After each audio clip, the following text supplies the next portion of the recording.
Bienvenue dans Apopod, le podcast pour entrepreneurs, managers et dirigeants qui souhaitent développer leurs compétences, leurs connaissances grâce à des outils pratiques, pragmatiques et utiles. Je suis Fabien Muselet, coach professionnel, et je vous aide à définir les objectifs de votre vie, à lever vos freins et à vous envoler vers la réussite. Je vous propose, à travers Apopod, des accompagnements individuels, collectifs et même des formations à votre rythme. Si vous souhaitez recevoir chaque semaine des informations exclusives par email, je vous encourage à vous inscrire à notre newsletter ApoMind Starter. Vous recevrez ainsi chaque semaine les dernières actualités, des informations exclusives sur nos produits et nos services, des conseils pratiques, des méthodes pragmatiques. Pour cela, dirigez-vous vers newsletter.apomind.fr/inscription ou alors en regardant les notes de l'épisode. Bonsoir. Bonsoir Clément. Donc, je me présente, je suis Clément, le Community Manager d'ApoMind. Et ce soir, nous sommes ici avec Fabien pour vous parler de la gestion des mails. Tout à fait. Le thème de la semaine, par rapport à ce qui a été, voté la semaine dernière par vous en live. Donc merci à tous ceux qui ont participé au live la semaine dernière et à tous ceux qui ont pu aussi regarder en replay. Donc oui, ce soir, la gestion des mails. Alors pour le thème de la semaine prochaine, on a réfléchi à pas grand-chose, à part qu'on a prévu 4 thèmes qu'on vous mettra jeudi dans le groupe et sur lequel on attendra vos votes avec impatience pour lancer la machine pour la semaine prochaine. Exactement. Et du coup, je sais pas si tu vois combien nous sommes, mais en tout cas, bonsoir à tous ceux qui viennent d'arriver. Et du coup, si vous nous regardez en live, n'hésitez pas à commenter avec le hashtag live. Et si vous nous regardez en replay, toujours avec le hashtag replay. Écoute, moi, je trouve qu'il y a déjà Jérémy et Damien qui sont déjà là et chauds comme la braise. Donc, ça promet de l'interaction énorme ce soir. Donc, bonsoir à vous. Et écoute, on démarre quand tu veux. Bah, allons-y. Et c'est parti. Donc ouais, thématique ce soir, les emails. Vaste sujet, les emails. Bon, alors on verra après un petit peu tout ce qui en retourne derrière les mails, mais globalement aujourd'hui un moyen de communication incontesté et incontestable, n'est-ce pas ? Exactement. Aujourd'hui, en fait, comment passer outre les mails, c'est vraiment impossible, en fait, aussi bien dans le secteur privé que... dans le secteur professionnel que personnel, pardon. Ouais, carrément. Bien souvent, avant, on disait est-ce que vous pouvez me donner votre numéro de téléphone, votre carte de visite ? Bon, maintenant, on dit est-ce que vous avez un email où je peux vous envoyer la brochure ? Est-ce que vous avez un email où je peux envoyer ma newsletter ? Bon, ça devient quelque chose d'obligatoire. Exactement. Yes. Alors du coup, cette thématique. Alors on a commencé à se structurer avec Clément, on a brainstormé tout à l'heure, on s'est fait une petite heure de 18 à 19 ensemble, sur lequel on a fait une petite trame pour préparer ces lives, donc du coup on se professionnalise aussi au fur et à mesure, n'est-ce pas ? Exactement. Donc là, on va passer par plusieurs thématiques donc, dans ce live. Donc là, on va commencer par un point d'information, en fait, pour situer le contexte de notre live. C'est ça. Donc, expliquer un peu les mails, tout ça, ce qu'il y a autour, quelques infos statistiques. Ensuite, en deuxième partie, on verra une partie contenu, tips, outils, méthodes, donc avec à chaque fois dans chaque live, on va dire 1 à 2 techniques, aussi par rapport à ce que vous pouvez nous remonter comme problématique. Et puis, on finira dans la troisième partie, avec quoi donc, Clément ? Avec vos questions, les questions des personnes présentes sur le live. Exactement. Même, excuse-moi. Vas-y, ne t'excuse pas. Je disais également, si vous nous regardez en replay, n'hésitez pas à poser vos questions, on se fera un plaisir de vous répondre en commentaire. Yes. Donc voilà, donc une première partie, info, un peu de contenu théorique. Une deuxième partie, des tips, des méthodes, des outils pratiques, pragmatiques et surtout testés et qui fonctionnent. Et une troisième partie, donc, je dirais, la parole est à vous, dans lequel vous remontez vos questions, soit pendant le live, ou auparavant, ou après. Et donc, on a déjà pris 4 questions dans ce que vous avez pu nous remonter cet après-midi par rapport à la thématique du jour, donc auxquelles on répondra ensemble tout à l'heure. Et puis, si vous avez des questions pendant le live, on y répondra en direct à ce moment-là. Exactement. On y va pour la partie info, Clément ? Allons-y. Donc les mails, ouais, deuxième service le plus utilisé sur Internet. Alors c'est vrai que sur Internet, il y a pas mal de protocoles, hein. Alors les pages web, les serveurs FTP, les serveurs cloud, la messagerie instantanée. Et aujourd'hui, donc derrière la navigation, bah ouais, le mail, ce vecteur de communication est devenu le deuxième service le plus utilisé sur Internet. Avec, je dirais, une partie désormais mobile, hein.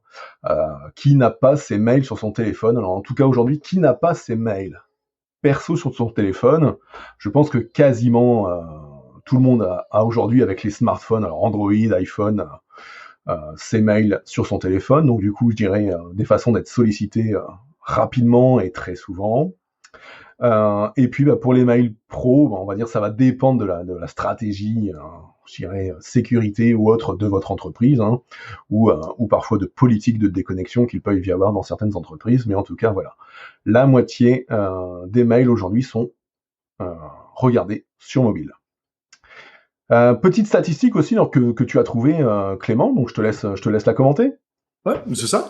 Donc, en fait, selon une étude qui a été menée, apparemment, en fait, 66% des personnes qui ont été interviewées, en fait, estiment que par rapport au courrier postal, donc on va dire l'ancienne méthode, même si c'est toujours utilisé, les textes par email sont beaucoup plus courts. En effet, il est plus simple, en fait, par exemple, par mail, c'est plus simple, par exemple, de parler, d'y répondre. En fait, l'échange est beaucoup plus rapide et c'est ça qui fait que c'est plus court, étant donné que par lettre, en fait, pour éviter le temps, en fait, le temps perdu avec la livraison de la lettre, en fait, il fallait mettre un maximum d'informations. Maintenant, c'est beaucoup plus court. Ouais, tout à fait. Et puis après, moi, je rajouterais que l'email reste aujourd'hui un vecteur de rapidité. Là où on était en capacité d'envoyer un courrier auparavant, bon, entre je dirais 24 heures à 72 heures, selon l'emplacement où on va l'envoyer. Bon, le mail, instantanément, il arrive chez le destinataire. Donc il y a ça aussi, avec ce mail qui se professionnalise, et où aujourd'hui, vous le voyez, avec Internet et les mails, recevoir un contrat, un devis ou autre, auparavant, courrier, fax, désormais, email. Exactement. Beaucoup plus simple. Yes. Alors, petite question pour vous qui êtes en live. À votre avis, et même pour ceux qui sont en replay, si vous souhaitez jouer le jeu avec nous, donc pour Shannon, Mathieu, Damien ou Jérémy, qui ont tagué comme quoi ils étaient en live, par exemple, ou les deux autres personnes qui en regardent également, quel est, selon vous, aujourd'hui, le temps passé chaque jour en France par un cadre moyen sur ces emails? Alors, on va vous laisser quelques secondes pour nous taper ça en commentaire. Donc, aujourd'hui, en France, un cadre, combien de temps passe-t-il à traiter ces emails? Alors, Damien qui nous dit 60 minutes. Donc, premier à concourir, Damien. C'est ça. Et du coup, moi, malheureusement, pendant que les personnes répondent, je n'ai pas en fait le nom des personnes, mais j'ai vu que il y a deux personnes qui ont dit bonsoir et qui ont réagi avec le hashtag live. Je leur souhaite la bienvenue sur ce live. Également. Ouais, alors, il y a bonsoir hashtag live, bonsoir smiley live. Je sais que c'est Mathieu qui parle de l'autre côté. Donc n'hésitez pas, tel qu'on le met au début du live, ou sur le fichier du live, le post, www.streamyard.com/Facebook. Ça permettra à StreamYard d'être autorisé dans le groupe Facebook, et ça nous permet, donc tout comme Damien ou Christophe qui vient de nous rejoindre et qui dit hashtag live, du coup d'avoir vos commentaires. Parce que sinon, je vais vous montrer tout de suite, la personne qui a écrit plus 4 heures, voilà, ça nous marque Facebook User. Du coup, on peut pas vous féliciter d'être là, on peut pas vous remercier, même si du coup, là, en regardant de l'autre côté, je sais que c'est Mathieu. Alors moi, je trouve qu'il y a un challenger qui arrive là, qui s'appelle Jérémy. Jérémy, qui est pas loin de la vérité. Globalement, aujourd'hui, dans les entreprises en France, un cadre moyen passe 5h,6 à traiter ses mails chaque jour. Alors, quand tu m'as sorti cette statistique, Clément, il y avait 2-3 autres chiffres, on va dire, dans le monde, et globalement, on était un peu parmi les plus élevés, d'ailleurs. Tout à fait. Donc, voilà. Donc, entre 5h et 5h60, donc c'est ça. Quasiment 6 heures à traiter ses mails chaque jour. Alors, est-ce que c'est notre job, je dirais, en tant cadre, manager, entrepreneur, de traiter autant de temps ces mails. Comme nous le dit Christophe, ouais, c'est dingue. Moi, je pense qu'aujourd'hui, on a quand même des problématiques dans la gestion des mails dans l'ensemble des entreprises et qu'on utilise un peu le mail à tout. Le mail, il sert soit à envoyer un devis, soit à envoyer, je dirais, un compte-rendu de réunion, soit à envoyer des blagues, bref, soit envoyer même des ordres, où on peut parfois oublier qu'il y a un collègue dans le bureau d'à côté et puis lui envoyer un mail, tout en allant le voir après en disant tiens, en fait, je t'ai envoyé un email. Il manque plus que le SMS pour dire tiens, je suis passé de voir devant ton bureau pour te dire que je t'avais envoyé un mail, mais on arrive quand même dans un certain nombre d'entreprises quand même à certaines inepties, je pense aujourd'hui. Ce qui a été le sujet d'un bouquin que je vous conseille, que je mettrai en commentaire du live ou qu'on épinglera, qui s'appelle 60 minutes pour reprendre le contrôle de vos mails. C'est un bouquin qui a été écrit par Romain Bisseret. Romain Bisseret, c'est quelqu'un que je connais bien, qui est coach master trainer en GTD, la méthode Getting Things Done pour s'organiser, et qui a écrit donc ce petit bouquin, voilà, 60 minutes pour reprendre le contrôle de vos mails, dont j'ai écrit la préface. C'est pour ça que je vous en fais la pub, même si je ne touche aucune royalty là-dessus. Mais voilà, un bouquin qui permet en 1 heure, qui se lit très bien en 1 heure, et qui permet, on va dire, de rajouter un peu d'historique, un peu de choses, et puis surtout quelques bonnes pratiques pour l'entreprise. Et surtout pour vous, je dirais, et en particulier pour vous quand vous pouvez animer une équipe. Alors 5h60, c'est pas mal, mais du coup, ce que ça peut donner, c'est globalement, sur ces 5h60, en fait, un cadre moyen va recevoir 80-90 mails par jour. Et du coup, ces 80-90 mails par jour, si vous les ramenez au temps de travail au bureau, ça vous fait que toutes les 5 minutes, vous recevez une notification. Toutes les 5 minutes, ça sonne, vous avez une petite pop-up qui s'affiche pour dire vous avez un nouveau message.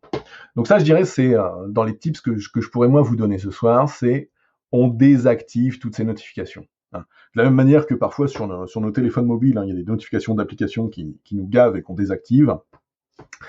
Votre logiciel de gestion de mail, faites ça également, désactivez les notifications, parce que sinon, ne serait-ce que de recevoir la petite notification sonore, ou de voir ce petit pop-up arriver, ça va être une distraction. Et une distraction qui va vous faire déconnecter, sortir de votre tâche en cours, et du coup, perdre en concentration, perdre en motivation, et bien souvent, on dit qu'il faut entre 30 secondes et 2 minutes pour se reconcentrer sur une tâche qu'on a quittée. Donc si toutes les 5 minutes, on perd 1 minute 30 à 2 minutes, globalement, on perd 7 minutes toutes les 10 minutes, et conclusion, on bosse que 3 minutes sur 10. Et vous n'avancez pas sur vos tâches, vous n'avancez pas sur vos dossiers, et c'est en ça que les sollicitations, je dirais, numériques, vont venir aussi vous frustrer dans la vie de tous les jours. Un petit peu d'écologie, c'est Clément qui nous a rajouté ça. Allez, je te laisse la main. En fait, je trouve que c'est toujours bien de rapporter cette thématique à l'écologie, étant donné que c'est vraiment un enjeu qui aujourd'hui fait partie de l'actualité. Et en fait, à peu près, pour une entreprise de 100 personnes, en fait, ça génère, juste pour les mails, uniquement pour les mails, 13,6 tonnes de CO2 par an. En fait, ça fait, si on veut plus ou moins convertir ça, ça représenterait 14 allers-retours Paris-New York en avion. Donc c'est vraiment énorme. Ouais, carrément, ouais. Exactement. Et du coup, alors, c'est dû à quoi toutes ces tonnes de CO2 ? Qu'est-ce qui produit toutes ces tonnes de CO2 avec des mails ? Déjà, tout d'abord, c'est principalement les serveurs. En fait, c'est parce que le mail, une fois qu'il est envoyé, donc quand on envoie le mail, ça fait des protocoles, ça fait tourner sur des serveurs, et malheureusement, en fait, si le mail n'est pas supprimé, en fait, il va rester stocké dans votre boîte mail, et tout ce qui est stocké dans votre boîte mail reste sur un serveur qui va tourner en permanence. Ça, malheureusement, en fait, on n'y pense pas. On pourrait se dire, le mail, c'est beaucoup plus propre que la lettre, étant donné que ça n'use pas de papier. Alors qu'au final, quand on y repense, c'est peut-être même beaucoup plus polluant que d'envoyer un papier, et malheureusement, on n'y peut rien, en fait. Surtout quand la poste livre en voiture électrique, du coup, elle pollue moins que d'envoyer un mail. Même à vélo. même à vélo, tout à fait. Donc ouais, 14 allers-retours entre Paris et New York pour une boîte de 100 personnes. Donc vous imaginez tout de suite ce que ça peut être pour des boîtes plus grosses ou sur l'ensemble de la planète, toutes ces énergies consommées chaque jour. Avec cette petite stat que tu nous mets en dessous, 1 méga envoyé, c'est 15 grammes de CO2. Donc, et il me semble, alors j'ai pas retrouvé tout à l'heure, peut-être certains parmi vous l'ont peut-être vu passer. Je sais plus si c'est dans Gmail à une certaine époque ou dans Caramel, mais il me semble qu'il y avait un onglet dans les paramètres, dans les statistiques de la boîte mail, qui nous disait le nombre de mails qu'on avait en stock, et qui nous disait l'équivalent d'ampoules allumées pour gérer ces mails en stockage. Donc ça, c'est un petit parallèle qui est intéressant et que tu nous remets en dessous avec ces 30 mails envoyés par jour pour une personne qui font du coup 330 kilos de CO2 par personne, quoi. Donc un enjeu énorme. Autre point qui, pareil, dans l'écologie et la perte de CO2 est importante, les spams, Clément. Ouais, tout à fait. Donc le spam représente 55 à 95% du trafic total.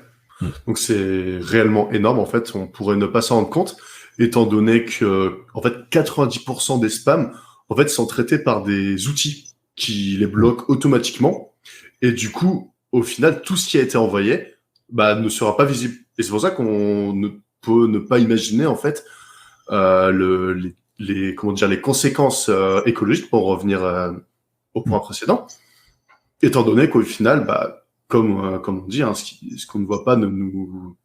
Ah, j'ai perdu le mot. Ne nous touche pas, par exemple. Ouais. Exactement. Et du coup, au final, juste l'énergie utilisée pour l'envoi des spams, en fait, ça représenterait la consommation électrique d'à peu près 2 millions de foyers américains par an. Voilà. Et Dieu sait que les Américains consomment de l'électricité à mort, donc 2 millions de foyers américains, ça doit être énorme en consommation électrique. Donc ouais, les spams, ils sont bloqués par les serveurs, les firewalls, les proxys et autres robots de vos entreprises. Il y en a quand même quelques-uns qui arrivent. Alors je dirais plus particulièrement dans les boîtes perso, à partir du moment où on s'est inscrit à 2-3 newsletters un peu pourris, ou que les gens n'ont pas été sympas et ont retransmis nos coordonnées, on se retrouve avec de plus en plus de mails et de spam. Et c'est en ça que il y en a une grosse partie qui n'est pas filtrée et qui arrive directement. Et puis parfois il y a l'inverse, il y a des mails qui peuvent tomber en spam qui n'en sont pas. Donc petit tips aussi, à intervalles réguliers, dans vos boîtes Gmail, vos boîtes iCloud ou vos boîtes boulot, n'hésitez pas, une fois par semaine ou une fois par mois, à aller checker ces spams, pour vérifier qu'il n'y a pas quelque chose qui traîne. C'est ça. Donc, on peut passer à la partie suivante, peut-être ? Bien sûr. La partie suivante. Ouais, tout à fait. Donc la partie suivante, donc c'est la petite partie tips. Donc c'est là où on va vous amener un peu de contenu sur le traitement. Pardon, j'ai fait petite fausse manip rapide. Donc en tips, moi, dans les conseils que je peux vous donner, en complément de ceux qui pourraient arriver dans les questions d'après, moi je dirais un mail, c'est un peu comme votre boîte aux lettres. Globalement, est-ce que vous allez voir dans votre boîte aux lettres toutes les 3 minutes, 3 fois par jour, 1 fois par jour? Posez-vous la question. Posez-vous la question du nombre de fois nécessaires et suffisantes pour checker vos mails. Est-ce que le mail est un vecteur d'urgence ou pas? Est-ce que quelque chose qui est urgent doit transiter par mail? Est-ce que c'est le bon moyen? Là, je peux attendre vos commentaires là-dessus, je suis curieux de les voir. Pour moi, non. Quelque chose d'urgent, c'est le téléphone, c'est physique ou vocal, c'est dans l'immédiateté. Quelque chose qui transite par mail, qui n'a pour moi aucune vocation à être urgente. Voilà, c'est ce que nous dit Christophe ou Jérémy. Voilà, non coup de fil. Si c'est urgent, oui, voilà. Si c'est urgent, c'est un coup de fil. De là, peut-être vous dédouaner. Faut-il checker ses mails toutes les 5 minutes? Faut-il aller checker sa boîte mail toutes les 5 minutes, toutes les 10 minutes? Ou est-ce que 1 fois dans la journée, 3 fois dans la journée ou 5 fois dans la journée n'est pas suffisant? Hein, j'ai déjà vu quelques échanges dans le groupe. Hein. Moi, je conseille ces 3 fois. Moi, je conseille 3 fois. Hein, le matin, mais pas en arrivant au bureau, parce que si vous ouvrez votre mail en arrivant au bureau, vous allez être happé par vos mails, et vous n'allez pas commencer par vos priorités du jour, que vous allez définir vous-même dans votre vue quotidienne. Ensuite, le midi, alors j'irai soit avant de partir manger, soit en revenant, et puis après, peut-être en fin de journée, un peu juste avant de faire le bilan de sa journée, de traiter ça. Donc moi, je conseille en 3 fois, parce que ça permet après aussi de se libérer de cette charge mentale. Et d'ailleurs, il me semble que tu avais 3-4 questions à me poser, Clément. Ouais, tout à fait. Du coup, ma première question, c'était comment est-ce qu'on pourrait éviter le stress numérique lié du coup à l'arrivée massive de mails, tout ça. Bah, ouais, comme je viens de le dire, pour éviter tout ce stress numérique, c'est on désactive un max de notifications. Je dirais moi aujourd'hui les seules notifications d'un vecteur d'urgence, c'est le téléphone, c'est le coup de fil.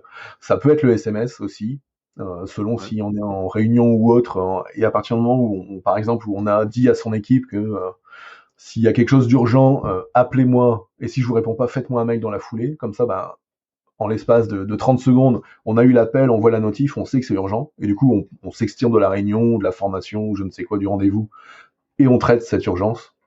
Mais sinon, après, il n'y a pas d'urgence. C'est comme ça que pour moi, il faut gérer les urgences et sa vie numérique, qui est quand même de plus en plus importante. Donc, on désactive un max de notifications. Moi, globalement, aujourd'hui, voilà, c'est téléphone, mail, c'est Messenger parce que c'est le canal que j'utilise avec Clément pour échanger. Et tout le reste est désactivé en notification. Sinon, vous serez happé par vos notifs. Et on l'a vu tout à l'heure, une notif toutes les 5 minutes pour les mails. Alors si vous rajoutez les SMS, les appels, les notifications de votre boîte Gmail, les notifications de Facebook, les notifications de Twitter, j'en passe et des meilleurs, en gros vous pouvez sonner toute la journée et à la fin, soit vous ne traiterez plus l'urgence, soit vous serez, comme tu l'as dit, sursaturé psychologiquement à cause de cette numérisation. Et donc vous passerez à côté. Donc autant désactiver un max et rester que sur ce qui est utile. D'accord. Et pardon, du coup, je passe, t'avais fini. Sinon, moi, j'ai d'autres questions. Non, j'allais dire, il y a juste Christophe qui dans le chat nous parle de WhatsApp, qui, ouais, voilà, WhatsApp est aussi un vecteur équivalent SMS ou Messenger ou autre qui est de plus en plus utilisé dans les équipes, dans les entreprises. WhatsApp, Slack, il y a un paquet de messageries d'entreprise aussi comme ça dans l'immédiateté. Et je parle pas encore des messageries instantanées, puisqu'on parle surtout ce soir de l'aspect mail, mais ouais, les messageries instantanées, les links, les Teams, j'en passe et des meilleurs, les Skype. C'est pareil, c'est de la pollution qui vient vous polluer l'esprit. Yes. Et du coup, est-ce que tu aurais une solution en fait pour l'organisation de la gestion des mails en fait? Donc, est-ce qu'il faudrait peut-être faire est-ce qu'il y aurait, selon toi, un ordre de priorité en fait pour gérer tout ça? Alors, il y a alors justement, l'autre fois, j'avais fait un message dans le groupe Facebook en demandant qui pouvait être intéressé par un atelier sur les mails. Donc j'ai eu quelques demandes, mais on voit que c'est quand même quelque chose qui vous intéresse énormément et que vous souhaiteriez travailler. Donc si ça vous intéresse que j'organise un atelier, voilà, un soir de 2 heures, 4 heures sur le sujet, ça peut le faire. Envoyez-moi un petit message sur la page Facebook d'Apomine. Moi, je dirais dans les tips que je peux vous donner aujourd'hui, et j'ai vu passer des messages tout à l'heure dans le groupe, de posts là-dessus, ça ne sert aujourd'hui, avec les logiciels qu'on peut avoir, que ce soit Outlook ou Gmail ou autre, ça ne sert à rien de vous créer des tonnes et des tonnes de répertoires. Je l'ai vu énormément, et quand je suis en coaching avec un paquet de personnes et qui peuvent me dire mes mails, j'en ai plein, et que je dis tiens, vas-y, comment tu gères tes mails, comment tu fais quand ils arrivent, et que la personne reçoit le mail, la fout dans un dossier, ou se dit tiens, celui-là je le traiterai plus tard, donc comme je l'ai lu, hop, je vais le repasser en non lu, comme ça tout à l'heure ou demain quand je retraiterai ma boîte mail, je saurai. Et puis après, une fois qu'il est traité, hop, je me le mets dans un répertoire. Voilà, le répertoire réunion de comité de direction, le répertoire stage, le répertoire Michel, parce que je le vois souvent Michel. Ça, pour moi, ça ne sert à rien. Hein. Moi, de mon utilisation, je dirais, de ces 10-15 dernières années, ça ne sert à rien. Moi, aujourd'hui, et dans les gens que je coach, je fais désactiver tout ça. Et pour moi, je travaille avec la boîte de réception, alors je dirais qui est la boîte où tout arrive. Hein. Et quand on veut traiter quand un mail arrive, hein, si on le lit, c'est pour le traiter. Hein, si vous prenez un mail pour le lire, et que vous dites, tiens, je ferai ça plus tard, vous allez passer à autre chose. Quand vous allez rechecker vos mails dans 2 heures, ou ce midi, ou autre, vous allez revenir dessus. Et puis, vous allez recliquer dessus en disant, ah oui, c'est vrai, il y avait ça, clac, ah ouais, mais non, il manque un truc, et vous allez repasser un autre. Et en conclusion, avant de traiter un mail, vous allez peut-être le lire 10 fois, 5 fois, 30 fois, parce qu'à un moment donné, ce sera pas le bon moment pour le traiter, mais rien que de le voir, vous allez cliquer dessus et aller dessus. Donc ça, quand on ouvre un mail, c'est pour le traiter.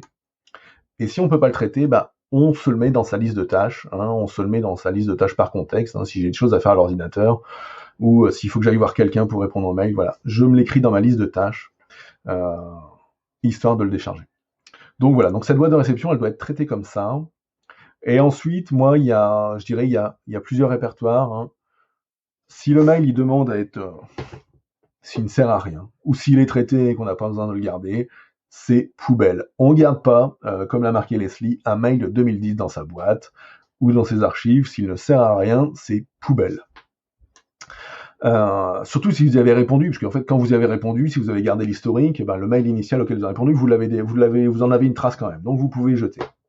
Donc voilà. Donc la poubelle, c'est un des outils à utiliser le maximum.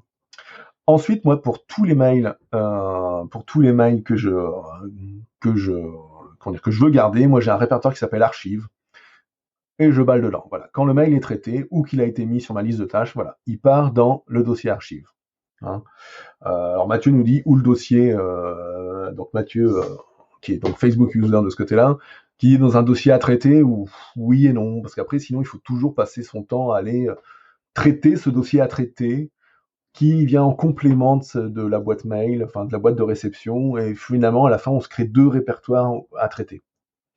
Donc moi je suis plus d'avis d'aller le stocker, alors soit si on veut utiliser ce à traiter, ça peut marcher, mais à utiliser, je dirais, avec parcimonie, parce qu'on peut avoir tendance, en lisant le mail, à aller le foutre dans à traiter, et du coup de se faire une deuxième boîte de réception qu'on ne traite pas vraiment en fait. Hein. Donc ça, c'est, je dirais, voilà, ce répertoire archive ou à traiter pour ceux que vous voulez garder comme ça, mais que je ne conseille pas trop. Et ensuite, moi, les 2 seuls autres répertoires que moi j'utilise vraiment, 3 pardon, c'est un répertoire à lire, un document qui ne demande aucune urgence, mais que j'ai besoin de lire et que je veux garder, on va dire, en visibilité rapide pour quand je suis en déplacement et à lire avec mon téléphone. Donc voilà, donc je mets ça dans un répertoire à lire. Ensuite, un répertoire perso, puisque je vais avoir besoin peut-être d'avoir des trucs que je reçois sur ma boîte du boulot, il y a claqué là. Et ensuite, un répertoire projet, pour, on va dire, les projets du moment, hein, les projets du mois ou autre, dans lequel je peux aller trouver rapidement. Mais sinon, après, tout le reste, j'utilise aucun autre sous-dossier. Parfait.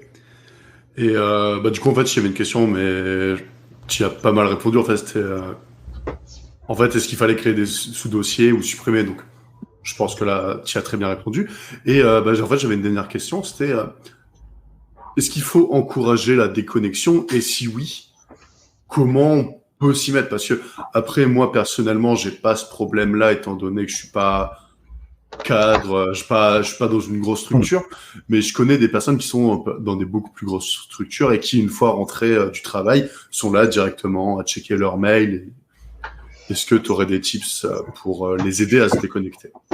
Là, il y a un côté, je dirais, hygiène de vie. On peut rester connecté à tous ces outils. Hein. On peut être ultra connecté, hein, avoir une Apple Watch en plus ou une Samsung Schmurz et tout recevoir. À un moment donné, il faut se donner l'hygiène de vie de déconnecter. Déconnecter, que ce soit les notifications, comme je parlais tout à l'heure, mais aussi soi-même réussir à déconnecter, couper, quand on part en vacances, de désactiver sa messagerie, ou même peut-être parfois le vendredi soir, quand on part. Donc il y a des entreprises, des grandes entreprises, des grands groupes, un peu comme Volkswagen, qui ont mis en place des choses comme ça, où par exemple, eux, ils coupent les serveurs de mail du soir 18h jusqu'au lendemain matin 8h, et du coup, on peut plus recevoir ses mails, on peut plus consulter sa messagerie, et ça, c'est déjà pas mal. Parce que combien de fois on a pu recevoir un mail d'un collègue à 22h ou à 5h du matin en disant « Mais pourquoi il m'envoie un mail à cette heure-là? Qu'est-ce qu'il fout celui-là? Pourquoi il n'est pas avec son mari ou sa femme ?»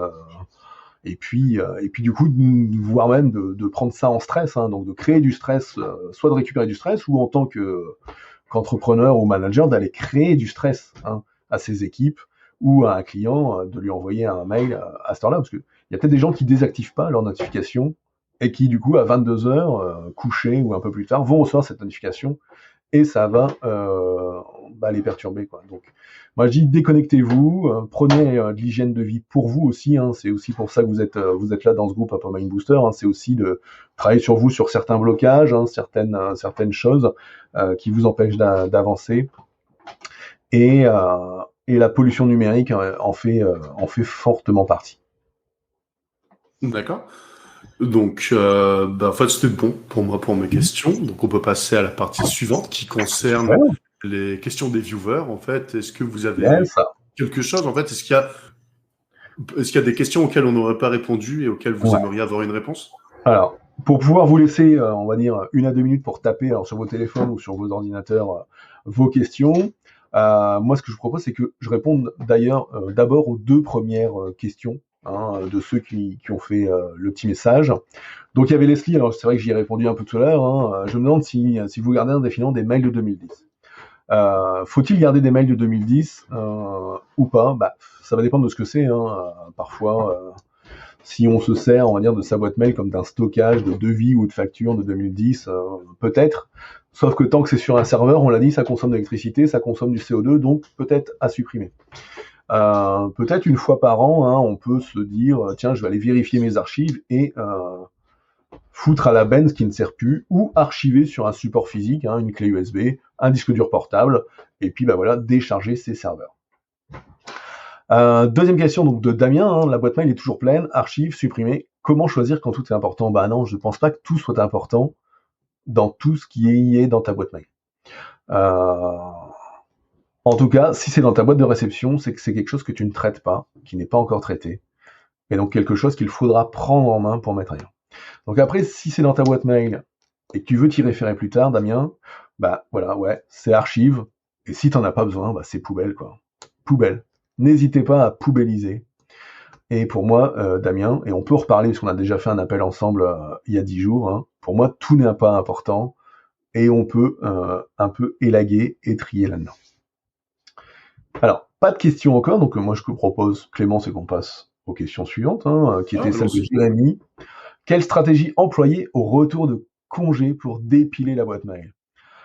Ça, là, je dirais, vous n'avez pas le choix que de vous bloquer une première séance Pomodoro d'une demi-heure ou 2 séances, et puis vous faire 1 heure et déjà dépiler un max.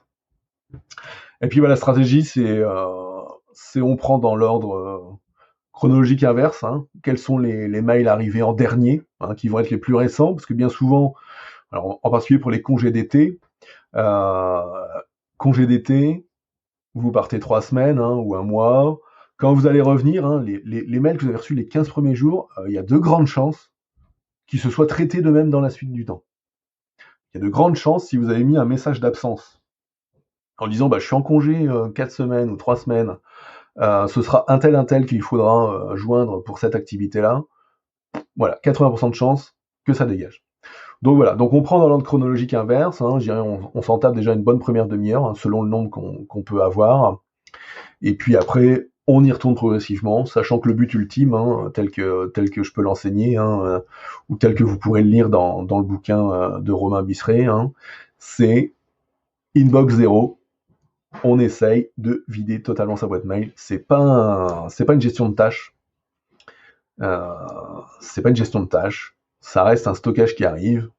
Et comme il le dit si bien Romain dans son bouquin, par rapport aux notifications, le facteur, il passe à la maison qu'une fois.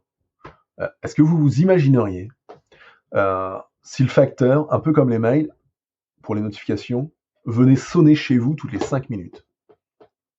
Moi, pour connaître Jérémy, je pense qu'à la 3e fois, il le choperait déjà, le facteur. Il dirait, écoute, tu arrêtes de me faire chier, tu arrêtes de sonner toutes les 5 minutes pour me donner une enveloppe, tu me donnes tout d'un coup, quoi. Donc c'est pour ça, hein, on traite ces mails 1 à 3 fois par jour, et pas plus.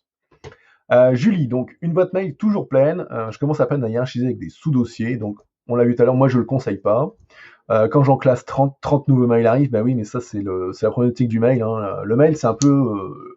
le mail c'est une baignoire. C'est un peu une baignoire, donc Jérémy qui nous dit qu'il est d'accord avec ce que je viens de dire sur le facteur qui viendrait sonner toutes les 5 minutes chez lui. Les mails c'est un peu comme une baignoire, sauf que c'est pas vous qui gérez le robinet, c'est les autres. Et ils remplissent votre baignoire, ils remplissent. Et le seul moment où vous videz, c'est quand vous passez à l'action sur vos mails. Donc après, quand 30 mails sont classés, 30 arrivent, bah, qu'est-ce qu'il y a comme contenu, qu'est-ce qu'on peut dégager, qu'est-ce qu'on peut mettre de côté. C'est surtout ça. Tous ne rentrent pas dans une case, surtout quand il y a plusieurs interlocuteurs, c'est chronophage. Bah, c'est pour ça que, voilà, moi j'ai un répertoire qui s'appelle archives, j'ai tout dedans. Si on me parle du mail de... Patrick du 15 mars, bah, je retrouve le mail de Patrick du 15 mars tout de suite, hein, avec dans Gmail ça se trouve tout de suite, dans Outlook ça se trouve tout de suite aussi. Mais si on commence à les chercher dans les sous-dossiers, on va y passer une demi-heure, voire plus, et on va pas retrouver. Donc pas trop de sous-dossiers, et du coup en utilisant un mot-clé, l'expéditeur ou autre, on retrouve assez facilement. Alors, dans les questions justement de Jérémy qui nous regarde en live, quel comportement avoir sur les mails sur lesquels nous sommes en copie? Alors moi, je dirais un mail qui est en copie. Pourquoi on est en copie? Est-ce qu'on est en copie pour info ou est-ce qu'on est en copie pour autre chose? Si on est en copie, clairement, c'est pas pour action. Quelqu'un qui est en copie d'un mail, il est en copie, quoi. Donc, moi, je dirais, la majorité de ces mails-là, c'est soit archive direct, ou poubelle, mais en tout cas on n'y passe pas un temps monstrueux parce que sinon on va se polluer, quoi, hein. Et après bien souvent dans les entreprises, hein, on va aussi avoir tendance à mettre en copie 1, 3, 5, 15 personnes, 12 chefs à plumes et 6 grands chefs indiens pour se protéger, pour montrer qu'on bosse ou autre. Ça n'amène pas, je dirais, de bienveillance dans l'entreprise, hein, ça n'amène pas de choses pratique et pragmatique surtout. Et puis ça pareil, ça surcharge les serveurs, ça surcharge les boîtes mail de tous ceux qui reçoivent, qui du coup ne savent pas ce qui est à traiter, pas à traiter. Donc voilà. Donc on peut, un peu comme le disait Christophe tout à l'heure, qui nous parlait de mettre des codes couleurs sous Outlook, on peut aussi créer des règles dans Outlook où on dit à partir du moment où un message est en copie, on l'archive direct. Ou à partir du moment où on est en copie sur un message, on le tag d'une certaine couleur, ou on peut mettre un petit rond. Voilà. Si le rond est plein, par exemple, c'est qu'il n'y a que moi en destinataire, donc c'est moi qui devrais traiter. Si j'ai un rond à moitié rempli ou vide, c'est qu'il y a plus de X personnes en copie, donc ça sert à rien. Voilà. Et donc ça, c'est des choses qui peuvent permettre aussi, en petits tips, d'élaguer sa boîte mail et du coup, de traiter que ce qui est réellement important pour vous dans le cadre de vos missions. Alors, et si ça prend moins de 2 minutes? Alors, si ça prend moins de 2 minutes, ça c'était Mathieu tout à l'heure, oui, quand on va ouvrir sa boîte mail, si c'est un message sur lequel on est en info ou sur lequel qui demande une réponse courte, on va pas aller se créer une tâche, quoi. On va pas aller se dire, tiens, je vais consigner dans ma liste de tâches qu'il faut que je réponde oui à l'invitation, à la réunion. Non, oui, si ça prend moins de 2 minutes, moins d'1 minute ou moins de 3 minutes selon je dirais le tempo que vous vous donnez, on répond tout de suite, ouais. Super. Je pense qu'on a bien fait le tour, là. Je sais pas, il n'y a plus de questions, donc je pense qu'on a bien répondu à tout. Enfin, tu as bien répondu à tout. Du coup, je sais pas, est-ce que tu as un dernier mot à dire, peut-être, avant de... Dernier mot à dire, moi je dirais... qu'est-ce que je peux dire? En teasing, il y a les 4 thèmes de la semaine prochaine, qu'on dévoilera pas ce soir, que vous verrez demain matin dans le post de demain matin. Donc n'hésitez pas à liker, à commenter. Ensuite, un post que doit faire Clément, qui n'a pas fait la semaine dernière. on va se faire disputer par Sarah qui l'avait réclamé, c'est le sondage pour savoir quel est l'horaire qui vous convient le mieux pour ce live. Est-ce que c'est ce 20h30 Est-ce que c'est 20h Est-ce que c'est 18 Est-ce que c'est midi 15, midi 30 parce que ça vous permet aussi de peut-être suivre le live au bureau ou à la maison ou au réfectoire avec vos écouteurs. Donc voilà, donc on mettra une paire d'horaires, sachant que le jour, on essaiera de faire en sorte qu'il soit fixe, soit le mardi, soit le mercredi. Donc ça, ce sera par rapport, je dirais, à l'agenda de Clément et moi. Donc voilà, on va vous sonder donc demain après-midi sur l'horaire du live. Donc n'hésitez pas à remplir, à remplir le sondage, puisque voilà, les contenus sont faits pour vous. Avec vous, même si on propose 4 thèmes, ils sont là pour vous avancer, pour vous aider à lever les freins qui aujourd'hui peuvent vous empêcher de franchir un cap dans votre job ou pour votre job d'après, parce que c'est pour ça qu'on est là dans Apomind Booster. C'est pour vous, entrepreneurs, managers, professionnels ou dirigeants de grosses ou petites boîtes, c'est de vous aider à lever des freins pour pouvoir transformer vos objectifs en réussite et réussir, je dirais aussi peut-être votre mission de vie. Donc il est important que vous vous exprimiez pour qu'on vous amène du contenu pour vous, du contenu utile pour vous. Que dire de plus à part que vous souhaitez une bonne semaine? C'est ça, et du coup à demain en commentaire pour le choix du live de la semaine prochaine. Exactement. Bonne soirée à toutes et à tous, et puis donc on vous dit à très vite.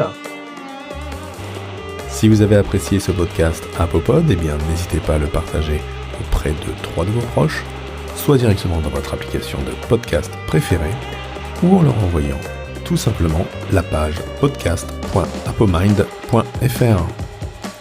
C'est la fin de cet épisode d'Apopod, le podcast qui aide les entrepreneurs, managers et dirigeants à définir leurs objectifs, lever leurs freins pour s'envoler vers la réussite. Dans le prochain épisode, nous vous partagerons à nouveau les conseils pratiques, pragmatiques et utiles pour votre développement. Alors je vous dis à très vite.